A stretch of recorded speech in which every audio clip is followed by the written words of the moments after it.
is my brother, one of the best people that I know. And I am not surprised, was not surprised, and will never be surprised at anything he does. Because everything that George sets his hand to do, he does it well. That's the George I know. And you have to get to know him for yourself to know him like I do.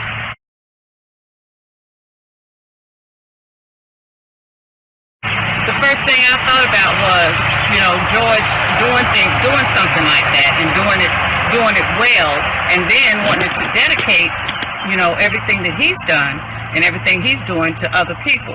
He's all about helping people, all about trying to do well for other people, all about trying to do for other people as other people have done for him, So, I was not surprised, excited when I first read the book. Everything in it was just George.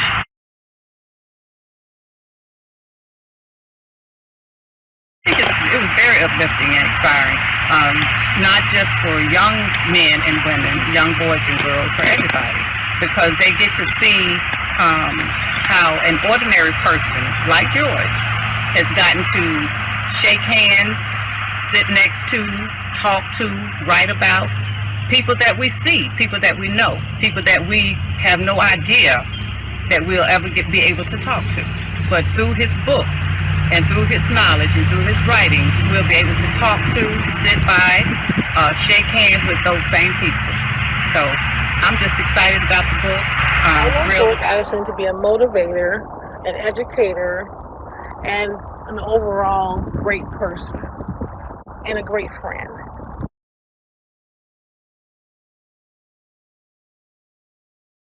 Well, first of all, I was like, wow, George is writing a book about moments in the shadow of greatness, moments in the shadow of greatness. And I thought to myself, I'm like, George is just as great as the people that he is writing about. And I thought, oh my God, they can see what I see. All of his accomplishments, his accolades, what he's done in the community. I thought they should see what I see in George. And I just thought it was just great that he's writing this book. And everyone can see that he is great as well. And everyone can see what he's writing about, his passion for the community and his passion for our people. And once they see that, they'll understand who George is. George Addison is an author, he's a writer, he's a teacher, he's an innovator, he is a fantastic member of this society.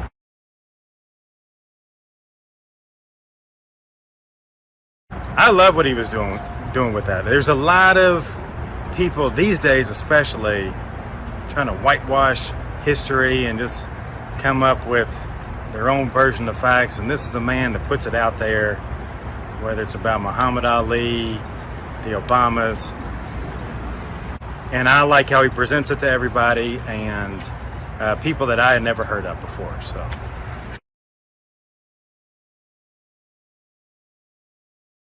A lot of them are personal references. It's like George has really done a lot of research about these people, and a lot of the things, he's been around the block, so he's got to meet and talk to a lot of these figures firsthand. I love how he has these personal experiences where he relayed the information from his years of being around in Washington and in people's lives, and presenting that to me and the masses.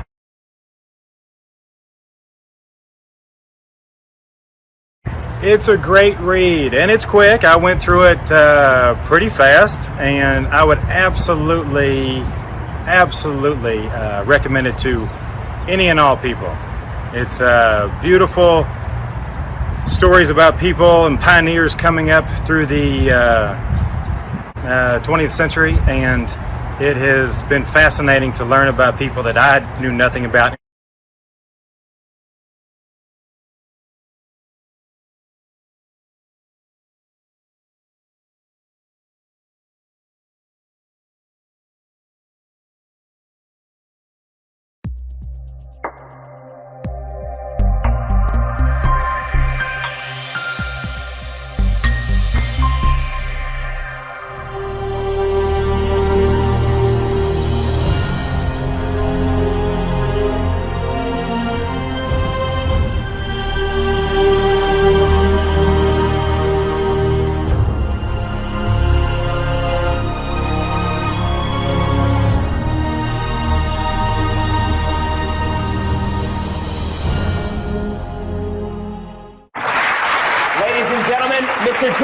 America.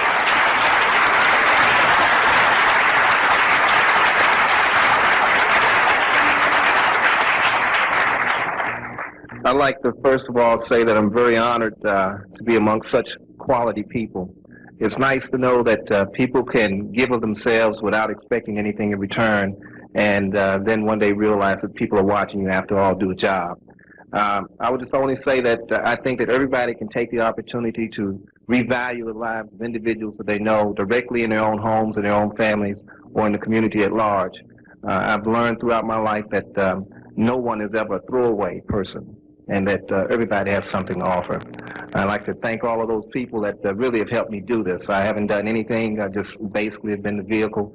But many of you know, from the schools to the courts, just to the community. My love goes out to you, and I thank you very much for all your support. Thank you.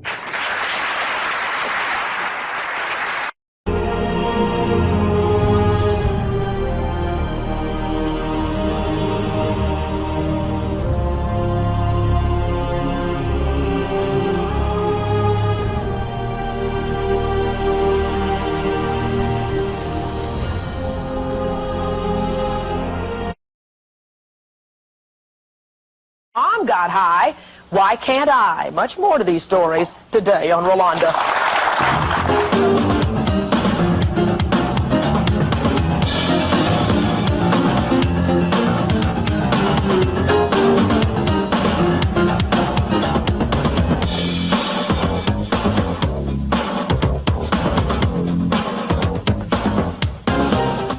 Period. I don't care whether Eva was your. I don't care. She is not supposed to smoke pot with you. Maybe amongst friends, but not with your parent. You're supposed to be a role model, and you and Eva are sitting down smoking pot. Hey, Dad, let's smoke a joint. Give me a break. There has been a mass cultural brainwashing about marijuana. I think it has been misclassified. It should not be in the same category with cocaine and any other drug. George Addison now, he's a youth counselor and lecturer, and he's very much against drug use. And George, I would think that when you hear these stories on our stage today, and this is the kind of thing that makes you work so hard and the passion that you give to your job. Just give your observations as you have listened. Well, I'm also a product of that I'll try anything once generation. But I think that if most people from that generation were honest, they would really say to their children that I made some mistakes. And maybe trying everything once isn't a good policy or a good philosophy to follow. So George, what I hear you saying is that, I mean, because a lot of kids, maybe after seeing this show, are going to go, Mom, Dad, did you ever get high? And is that how you answer the question? Yeah, I made mistakes in my life. Yes, I think that if you're honest with them and you let them know up front that you did make mistakes and you are human and part of that process is learning trial and error type of things, then kids can respect you for being open and honest. Now, that's not a guarantee you're going to keep them from doing anything. As we all know, we all had our own individual thoughts, and even though we were warned about a lot of things, we still said, I'm going to do it my way and I'm going to at least try it, because we were all believing that if I do it at least once, it can't hurt. What can it hurt? The mothers here, they have both done all they really can do with their kids, in the sense that they've talked themselves blue. Both of these young men know their responsibilities, and part of that is at some point we all have to grow up. And also we have to realize that in order to coexist with other people here, we have to be responsible and accountable. Now, that's not fun. That's never been fun for anybody, but that's the fact of life. And I think that they need to deal with that. As far as this gentleman here with his daughter, I understand his viewpoint as it relates to medicinal purposes and gaining the weight and all that. Those are good reasons to keep a buzz going. Sure, I understand that. But the reality is that if he affects only himself, that's fine. Now, at some point, what if his daughter drops off the wagon? Then as a taxpayer and a citizen, I've got to pick her habit up and just to try to get her together. So those are some long-term issues, you know. But I think more immediately, all three of the kids need to basically accept their responsibilities for who they are, George, and do something. You know, sometimes, so often, probably more often than not, parents at home are sending out the wrong messages that are leading their kids to go out and try even pot. Let's talk about that. And also, whether marijuana might lead to harder drugs, and does it damage your ability to learn? Well, the co-author of a new book on marijuana has some surprising answers. She's going to disprove what you may call marijuana myths. Right. In terms of its harm, potential harm to the lungs, most people who smoke marijuana smoke so much less than cigarette smokers that it's not a real problem. Jeff, 15 cigarettes a day, marijuana cigarettes, that's too much, way too much. Peter, George, let me ask you this. Parents who are going to fear that their kids are going to ask them about their own drug use, what responsibility, when you find yourself in a situation like this and the kids are going, Ma, you did it, now I'm doing it, Mom's saying, I'm worried to death, I don't want you to do what I did. How are they to handle this situation? You take first crack. Well, I think first and foremost, a parent should be honest. That doesn't necessarily mean that a parent needs to tell a child absolutely everything of their past life and everything they've done. But a parent shouldn't lie. A parent should be honest, but a parent needs to differentiate between when they used the world as it was then and the world today. I think most of us would agree the world today is a far more dangerous place. We have AIDS, we have teenage pregnancy, we have teenage violence, all related to early drug use. When we come back, we'll get your side, George. And if you need help with a substance abuse problem, while you're watching the show, you may decide that this is the time for you to get help. We're going to give you a number to call when we come back, so grab a pen and a piece of paper, and we'll see you in about 60 seconds.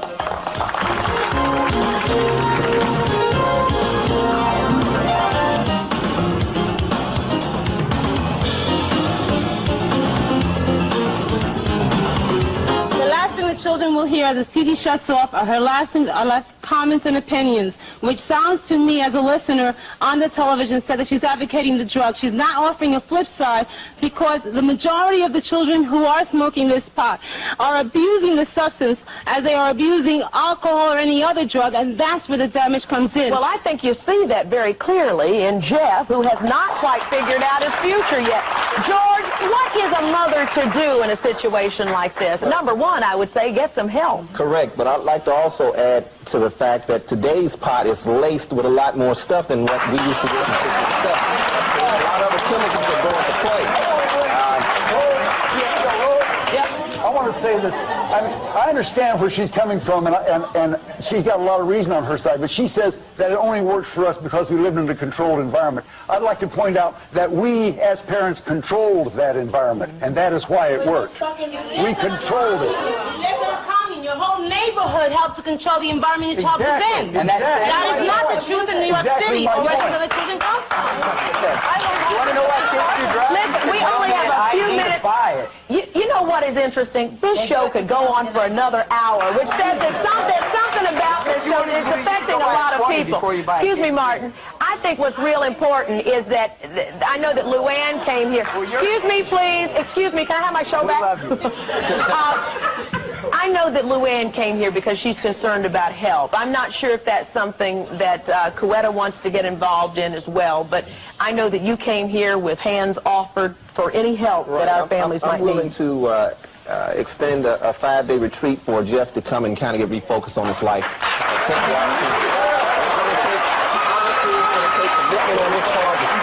But if he does that, I assure you we're going to give him all the support we can to get him started over. But he has to want that for himself as much as his mother does. She's done all she can do. He knows that he's abusing the drug. He needs to go ahead and step to the next level and say, I'm willing to at least look at the possibility of what a clean life might offer me versus what I've been experiencing. This is not fun for him.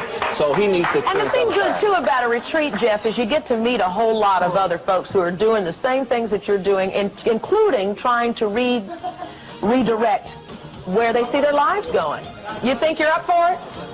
Lord, is it? They're going to lock me up in a... They're not going to lock you up. It's a retreat. We're going it's a place to go and sit down and think and talk about things that are important to you. So I got to go to a place for 5 days? Hey, listen, if you're willing to try anything at least once, try a retreat. Okay? All right? It's not a lockup. Well, we're going to try to talk you into it. It's up to you, Jeff. You've got to want to do it. Martin, you're welcome to go too if you'd like. I want to know where I'm going. We're going to flash these numbers for you on your screen if you need some help with your own families. Obviously, this has touched quite a nerve. Like I said, we could go on for another hour. Help is there if you need it. That's what your mama came here for, and we're not going to let your mama down and not let you down either. So if you need it, we'll talk about that after the show. And we'll see you next time, everybody. Every 5 murders in Louisville happens in public housing projects. Now one man is fighting back, trying to make a difference. That's tonight's big story. Good evening, I'm Rick Van Hoos. And I'm Liz Everman. Shepherd Square is one of Louisville's most troubled communities. The housing project is located on Hancock Street, just south of Broadway. Jill Moss is live in the newsroom with the story of one man who's waging his own war on crime in Shepherd Square. Jill? Rick, Shepherd Square residents say gangs, drugs, drive-by shootings, they're all a part of life in the projects. But one man is making a difference. This is Shepherd Square, a hotspot for drugs and gangs, a place where many are afraid to leave their houses. Wild and crazy. You wouldn't want to be out on the full moon. Why? They just get gun happy. George Addison is a man on the front line. And I think that's what's most frightening about what's happening in our communities is the fact that now there's no regard for children. It can be broad daylight at any given time of the day as well as late at night, and then gunshots are fired, and it becomes a Dodge City. Addison works out of the Presbyterian Community Center with kids on the brink of trouble. He knows what life on the other side is like. He used to be in a gang himself. Kids here respect him. His door is always open. The vast majority of kids really don't want to be involved in gangs and don't really want to hang with them. But when they feel that their community is dominated by that atmosphere, kids are going to do what they have to do to survive. She was talking crazy to me. And I went up in the house and I was talking to her, and she started to talk crazy and we started fighting. For Latasha DeHaven, life in the projects is scary. At 14, she's already been in trouble with the law. For her and many others, George Addison brings hope. Try to stay out of trouble. Don't school. He gives me inspiration. Addison knows he puts his life on the line every day. But he says he's made a promise to kids he intends to keep. I work with kids in a way that could get them to look at the big picture, the positive picture about what life is beyond their street corners. Addison helped create positive images that invoke self-esteem, or Petite as it's called. It's a counseling program dedicated to helping kids find their way and bringing peace to the community. Rick? Sounds good. Thanks, Jill. Now, here are some numbers to consider. Of the 68 murders in Louisville last year, more than a dozen happened in housing projects. In recent years, Shepherd Square has become one of the city's most dangerous places to live. It hasn't always been that way. Look at this chart. In 1991, 92, and 93, there were a total of 3 murders in Shepherd Square. In 1994 alone, there were 3. Things cooled off in 95 when no one was killed there. But last year, there were again 3 more murders. This decade, 9 children have good table manners. The restroom, you say, excuse me, and then you stand up. Next, local kids get a lesson on restaurant etiquette. Finally, learning the do's and don'ts of restaurant silverware can be confusing to young and old. So today, some local kids got to tour a restaurant and learn a little bit about etiquette. And remember, no elbows on the table, men. Men like to do that. A group called Positive Images that tries to invoke self-esteem sponsored this tour of Bravos. These youngsters learn the correct way to behave when they go to a public place. When you go to a table, gentlemen, before you sit down, you're supposed to pull the chair out for the lady sitting next to you. We also believe that perhaps we have some budding restaurateurs here, as well as people who just like to see how things work, and hopefully they can take that and translate into some other medium or profession.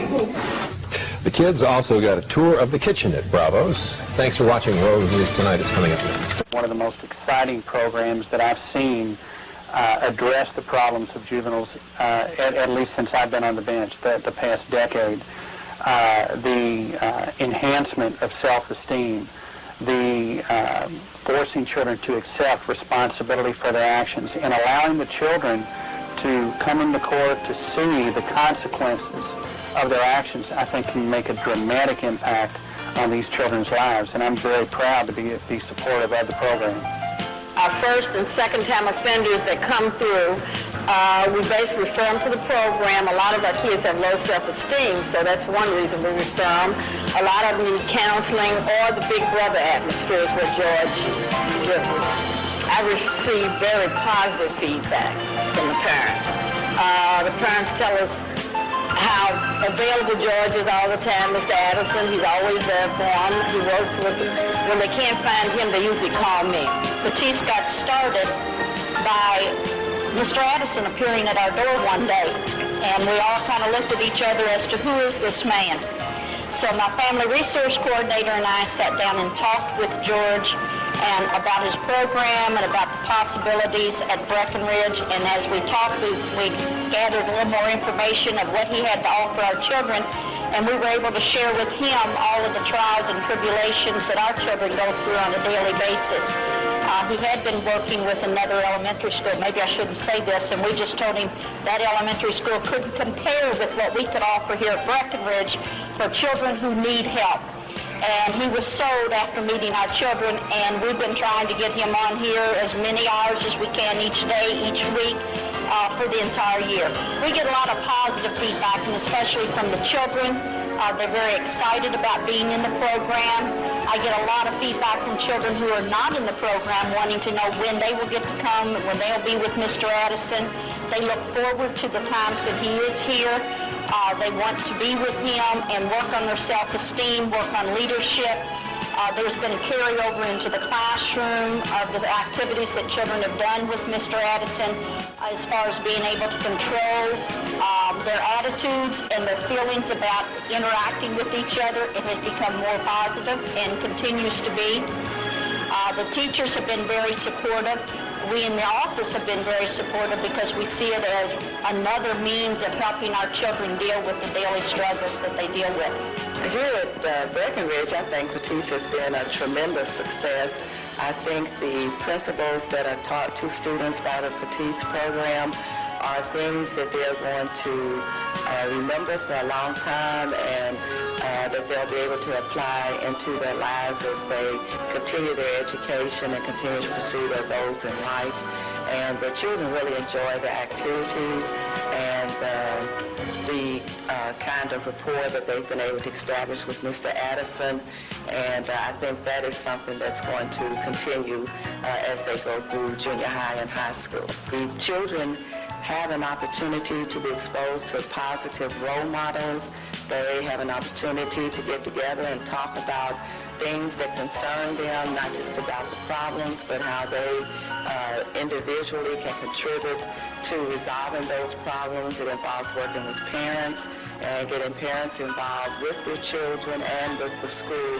So all of those things, I think, are very positive things that schools would want to be affiliated with the program. One program that's hopefully offering a solution for troubled teens. Wave 3's Dave Nakdeman with more on what's called Scared Straight.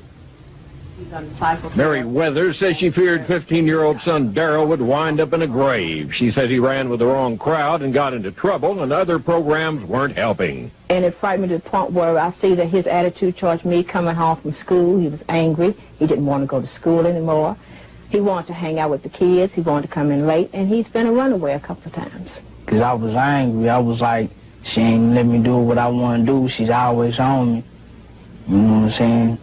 And I was like, I got to get out of here. Daryl's mother turned to a program called Positive Self-Images that invokes self-esteem. If you don't get off the track you're on now, a lot of you have heard this a million times, and you're going to probably wind up in one of these outfits. Director George Addison talks about Inmate Orange. Daryl is among about a dozen kids who get the Scared Straight approach from poor inmates about poor companions and poor choices. I took the easy way out, sell drugs. You know, and so when you get caught, you have to pay the price. I robbed people, burglarized homes, stole, done any kind of drug you can imagine. Mary Weathers says Daryl is turning around.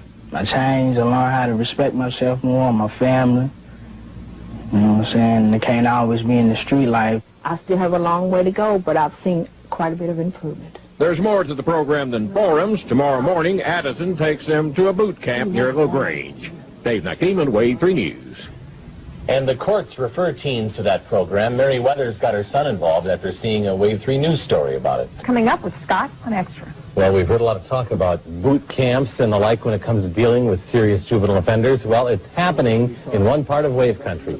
You'll meet the man who's determined to turn around kids who have long records and stubborn minds. And a growing crusade in Louisville to get them back on track. Good evening, I'm Scar Reynolds. Angela has the night off. It's no secret too many teens are getting into serious trouble, but one man is making a difference. He's trying to reach young people before they fall through the cracks. Wave 3 News reporter Kimberly Hicks shows us how he's doing it in today's News Extra.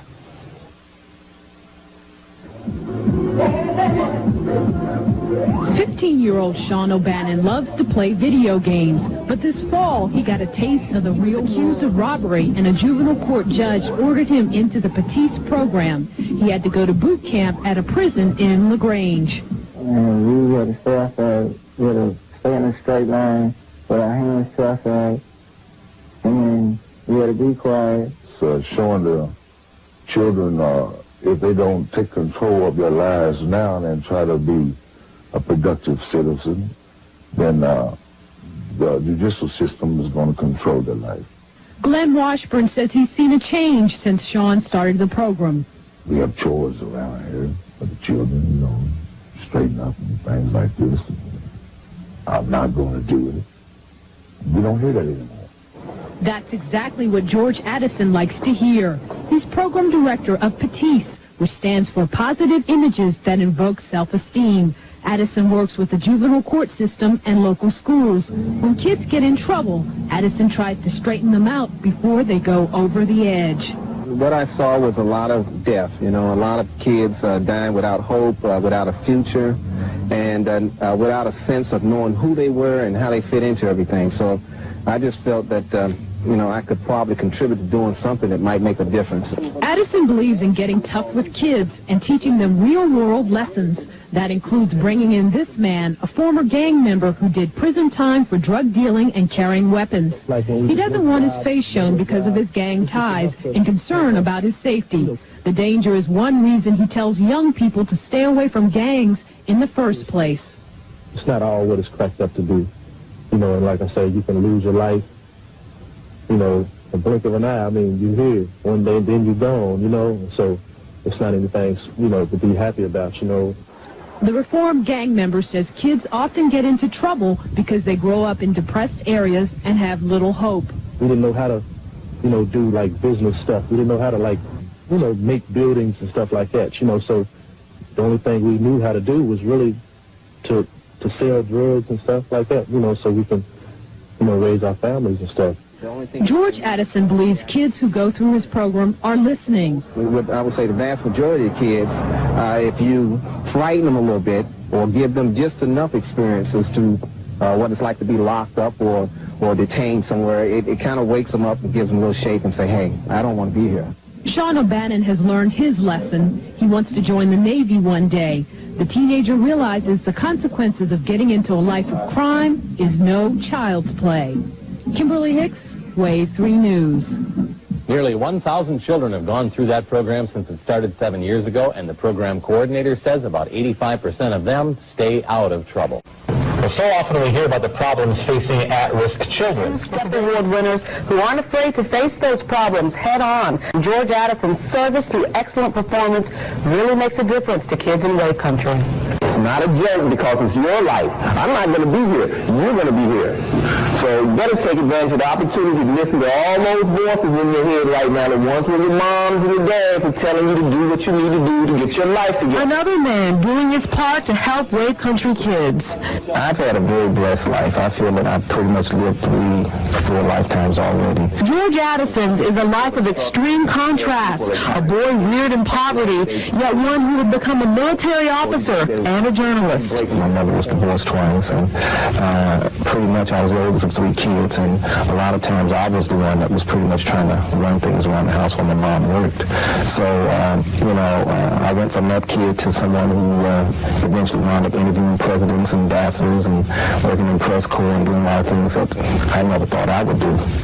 Then from a life of prestige to work with some of the most disadvantaged kids in Wake Country. Formed some sort of structure and had people that kind of gave them that tough love that they didn't get on the outside. What are you, Grayson?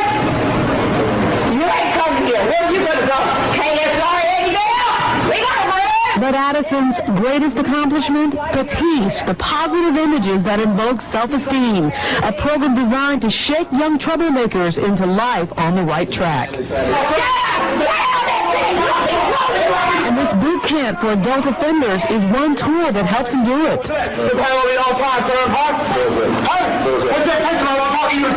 I've had some kids that come back a year or so later that tell me that it really made a difference for them, and it was enough to convince them they didn't want to come back. And Addison's track record is good, getting gang members back in school, young drug users into rehab, yet his humility remains astounding. No matter how small, how big you are, don't matter, you're going to pass the law. It amazes me because they look at me as though I've done something, and it's really only them realizing that they can do something for themselves. That was enough to scare me into never wanting to go there, wasn't it? I didn't do anything wrong after watching that. It makes you wish that every kid who's a problem child or having trouble could meet someone like Mr. Addison in a program like And he's talking about expanding it now to the East Coast, that program, so we may read about it in the national newspapers one day. Well, we wish him well. We'll follow him along his path. Absolutely. 1998 STEP Award winners for their service through excellent performance. George Addison knows changing lives isn't always easy. Through his boot camp program, the former military officer and journalist shakes young troublemakers into a more positive life. I've had some kids that come back a year or so later that tell me that it really made a difference for them. Joining us now is somebody who has dedicated his life to finding solutions for kids in trouble. I want you to welcome from Louisville, Kentucky, the founder and executive director of Positive Images That Invoke Self-Esteem, George Addison. George, thank you for being here.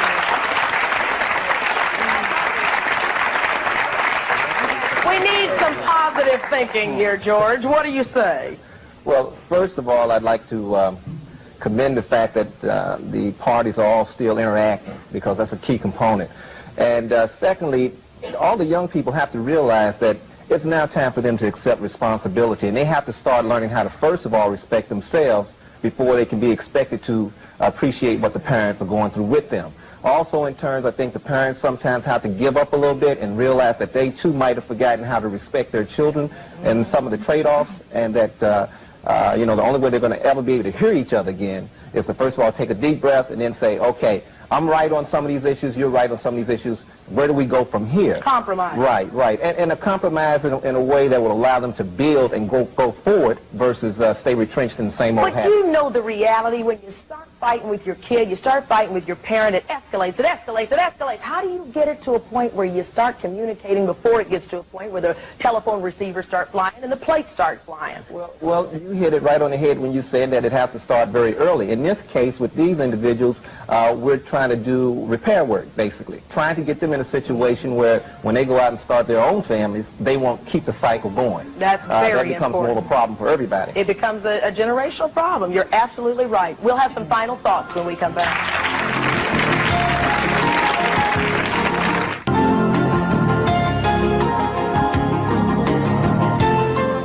Amanda just said in the commercial break, you know, if Michelle wants me to go someplace for 6 months, where does she want me to go? Believe it or not, folks, there is help out there. Sometimes separation in families between kids and parents or guardians is a healthy thing to do, just what they call time out. You have a program you wanted to talk about, George. Well, basically, I'm offering an invitation for the three of them to participate in a chance to turn their lives around. And what we do is have an outreach program where we take individuals just like themselves and give them that sort of retreating time where they can come together and think about some of their past mistakes and how they can begin to plan goals and future objectives and go back to the environment and make it. Why is that so important for these young people at 15, 17? Why is that so important for them? Because and tell them. They are our future. And in essence, I'm trying to work with you now so that when I'm in my 60s or 70s, I don't have to worry about angry, embittered young people kicking my door down, dragging me out. And at the rate that it's going right now, see, they're not unique. What they think they're unique, but they're not. There are a lot of families hurting just like this. That's right. So I'm trying to do something now that will kind of quell that and give us all an opportunity to kind of get ourselves back on the ground. You know, and I think you made an excellent point, because if the kids are not under control, or at least learning respect issues within their family, then we as a society don't have a chance. If you're going to hit your mother, there's no telling what a kid will do to us. So I applaud your program. Kids, are you willing to do that? Are you willing to take that risk, that chance? Amanda, you're the one who asked the question. Be careful what you wish for, young lady. Yeah, I'll go. You'll go? I'll go. Okay. All right, there's one. Jacob, what about you? You'll go, Jacob? Yeah, I wouldn't really mind. Okay, all right, there's another enlistee. There we go. And what about you, young lady? I'm not going, I won't go stay, but I'll go to counseling at home. But as far as the staying, I won't do that. Deborah, does that disappoint you? Well, sure. You ought to take a chance. I'm willing to change. Everything she said up here today, I'm willing to do. Well, why don't you go to this program? Because I don't want to go to the program and do it. I'm not going to that program and do it. Wait a minute. Let's let these two teenagers talk. Amanda, talk to your peer. Talk this peer pressure. If you want to change your life around at home, this is the way that you can do it. Think about it.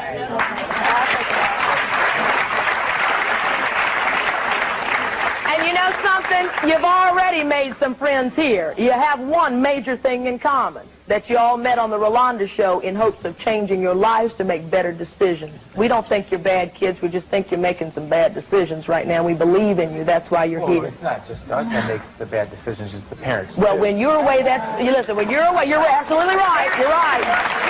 You're right. You know something? Maybe that time that you're away, Mom will have some time to think too. And when you come back together, you'll be so much more grown up, and you'll have a lot more to talk about as you plan the rest of your lives. I want to thank all of you for being here, for being so open and so honest. I hope it helped in some way. And I hope your family has been helped too. Believe me, you are not alone in dealing with family issues, and as long as we're on the air, we're going to keep trying to deal with them right along with you. Thanks so much for joining us, and we'll see you next time on Rolanda.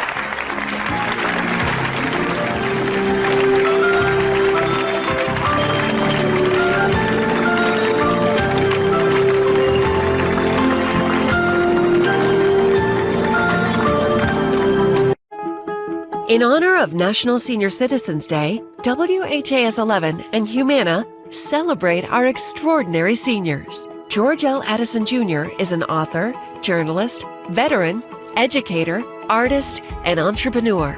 During his career, he has interviewed such notables as Clifton R. Wharton Jr., former U.S. Deputy Secretary of State, former UN Ambassador Andrew Young, former three-time heavyweight champion Muhammad Ali, Olympian Jessie Owens, filmmaker, author, photographer Gordon Parks Sr., Jessie M. Rattley, and many more. Despite all of this, his first love has always been to make a difference in the lives of at-risk youth, ex-offenders, and other underrepresented people. He often says, "No one is ever a throwaway person, and everyone has something to offer." People should be revalued and allowed to live and contribute to society. Addison is currently pledging 50,000 copies of his book, Moments in the Shadow of Greatness Volume 1, to organizations like the Inside Books Project, Books to Prisoners, and other organizations to spread hope, promote literacy, and education among those incarcerated in juvenile and adult facilities across America.